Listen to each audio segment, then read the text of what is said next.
Assalamualaikum. Hai Mams, selamat datang di Dapur Umfat. Kali ini masih dengan yang berbahan dasar putih telur, berwarna-warni dan juga manis. Yuk kita buat bersama meringue cookies. Kue kering ini walau dengan bahan yang sangat mudah didapat, namun di awal saya sempat beberapa kali mengalami kegagalan. Mulai dari warna yang berubah coklat baru beberapa menit dipanggang, kulit luar yang retak, atau basah pada bagian dalam cookies dan yang lainnya. Beberapa catatan dari kegagalan yang saya alami itu akan saya coba bagi dalam tayangan berikut ini. Untuk bahan-bahan yang kita perlukan adalah sebagai berikut. Bahan utamanya hanya putih telur dan gula pasir. Sementara untuk bahan tambahannya ada air lemon atau cream of tartar, vanila cair, juga beragam perasa dan pewarna makanan. Untuk langkah awal, pisahkan putih telur dengan kuning telur pada wadah kering yang telah kita siapkan. Pastikan wadah yang kita siapkan bersih dan bebas dari lemak. Selain itu, sebagai bahan utama yaitu telur, gunakan telur yang segar dan dalam suhu ruang ya Mams. Pastikan juga ketika kita memisahkan putih telur dari kuning telurnya, tidak ada kuning telur yang tercampur ke dalam putih telur. Putih telur yang kita perlukan yaitu sebanyak 100 gram. Setelah putih telur kita timbang, lalu masukkan gula pasir dan dengan bantuan whisk kita campurkan. Kemudian wadah berisi putih telur dan gula pasir yang telah dicampur tadi kita letakkan di atas panci berisi air panas, lalu kita aduk terus. Pastikan selama proses ini kita terus mengaduknya agar telur tidak menjadi matang. Pada metode Swiss meringue ini, di mana gula dan putih telur dipanaskan terlebih dahulu seperti ini, dimaksudkan agar adonan lebih stabil dan lebih mengkilap. Untuk memastikan bahwa gula telah larut, kita bisa memasukkan jari telunjuk kita, dan jika tidak ada gula yang menempel di jari telunjuk kita, berarti gula sepenuhnya telah larut. Segera angkat wadah, kemudian kita lanjutkan dengan memixer putih telur dan gula yang telah larut tadi. Setelah memixernya beberapa saat, kita bisa menambahkan air jeruk lemon dan vanili cair ke dalamnya. Air jeruk lemon merupakan larutan asid yang dimaksudkan untuk mengokohkan kocokan putih telur kita. Atau jika Mams tidak memiliki air lemon, Mams bisa mempergunakan cream of tartar sekitar setengah sendok teh. Lanjutkan mengocoknya dengan kecepatan paling tinggi, karena dengan mempergunakan kecepatan paling tinggi ini adonan akan mengembang dengan volume yang lebih besar. Mohon maaf ya Mams, di video kali ini terjadi beberapa tragedi, yaitu satu pengocok mixer milik saya patah dari gagangnya. Jadi saya melanjutkannya hanya dengan satu pengocok mixer. Setelah beberapa saat mengocoknya, terlihat adonan mulai kental dan ketika diangkat, ujung adonan terlihat terkulai lemas. Hal ini yang disebut dengan soft peak. Pada fase ini adonan belum terlalu kaku. Lanjutkan kembali mengocoknya untuk beberapa saat. Setelah beberapa saat mengocoknya kembali, kita akan melihat bahwa adonan putih telur kita akan lebih kencang, berkilau, dan dengan struktur dan bentuk yang lebih baik dari sebelumnya. Hal inilah yang disebut dengan fase firm peak. Pada fase firm peak ini biasa digunakan untuk adonan chiffon cake. Saya melanjutkan mengocoknya beberapa saat hingga adonan halus dan mengkilap dan puncak atau ujungnya akan berdiri tegak dan menahan bentuknya.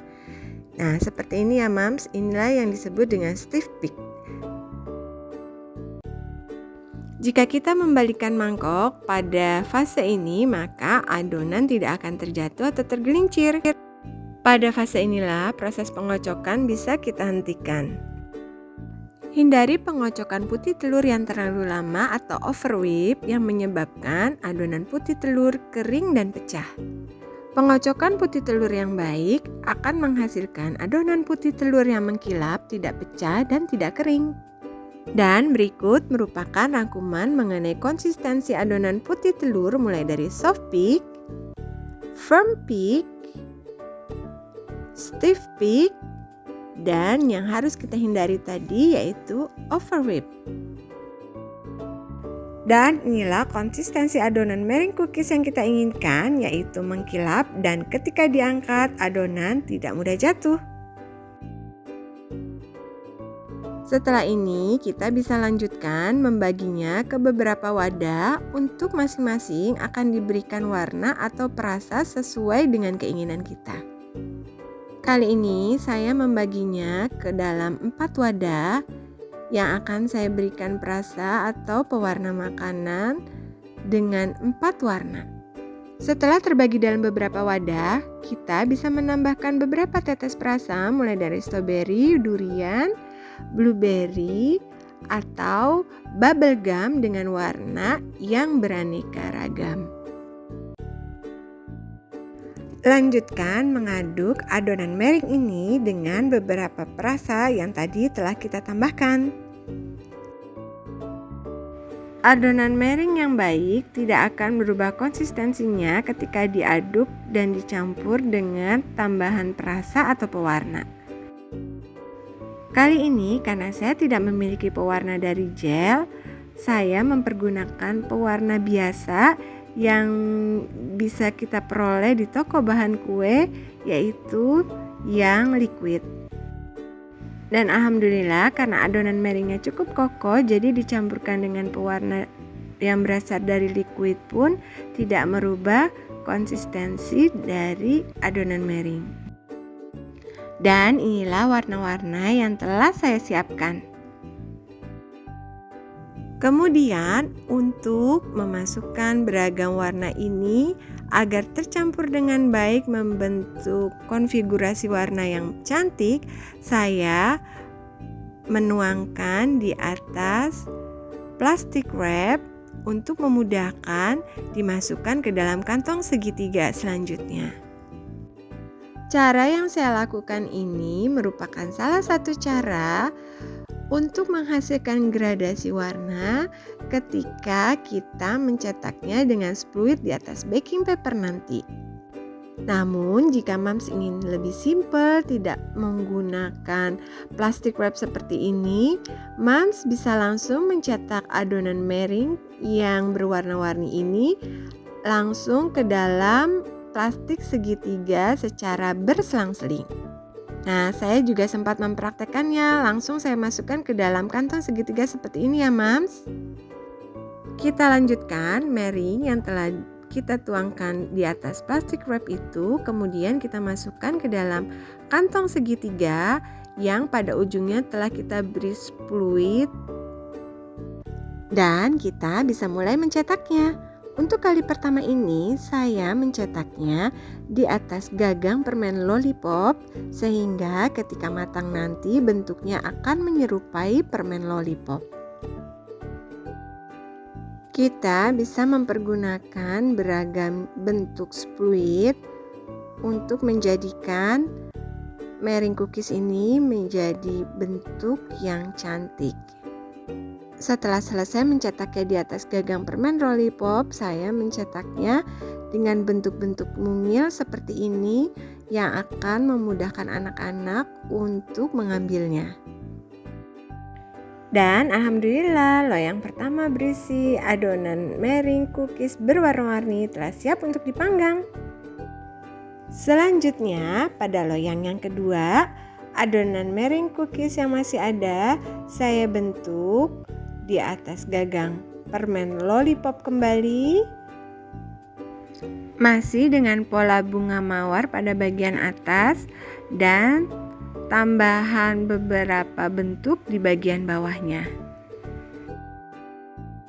Selain itu, saya mencoba membuat bentuk menyerupai es krim corn. Karena adonan masih cukup banyak, saya kemudian membentuk meringue cookies dengan bentuk kecil seperti ini pada loyang ketiga. Dan setelah selesai, inilah hasilnya meringue cookies yang telah siap untuk dipanggang. Selanjutnya ialah proses pemanggangan. Proses pemanggangan ini menyumbang keberhasilan yang sangat besar dalam menghasilkan meringue cookies yang tidak mudah gosong, tidak retak, terkotak dan matang secara merata. Agar kita memperoleh suhu yang sangat rendah yang sesuai untuk pemanggangan meringue cookies ini, ada beberapa trik yang ingin saya bagi.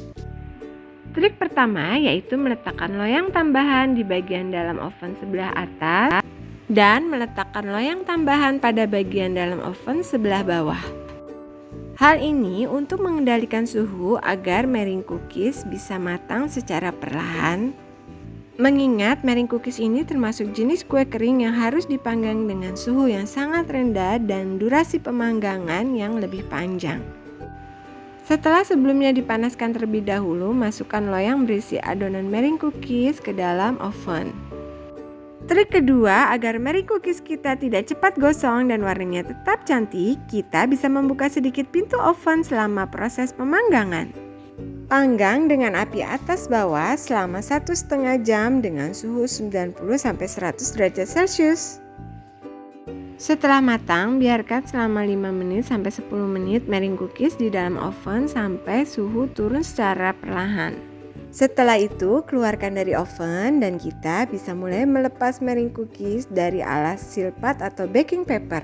Dan terlihat bagian bawahnya mulus ya, Mams. Alhamdulillah pada loyang pertama ini meringue cookies kita matang secara merata. Dan alhamdulillah pada loyang berikutnya meringue cookies yang telah matang mudah dilepaskan dari alas silpat dan pada bagian bawahnya mulus, matang secara merata dan bagian atasnya warnanya tetap cantik. Itu artinya meringue cookies ini telah matang secara merata. Dan inilah meringue cookies yang telah matang. Di antaranya ada yang berbentuk lollipop dan bagian bawahnya terlihat kering merata, sementara bagian atasnya dengan gradasi warna yang sangat indah.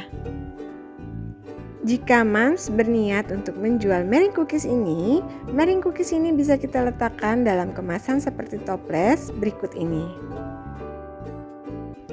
Jangan ragu untuk mencoba resep ini ya Mams. Terima kasih telah menonton dan jangan lupa untuk subscribe, like, dan komen. Wassalamualaikum warahmatullahi wabarakatuh.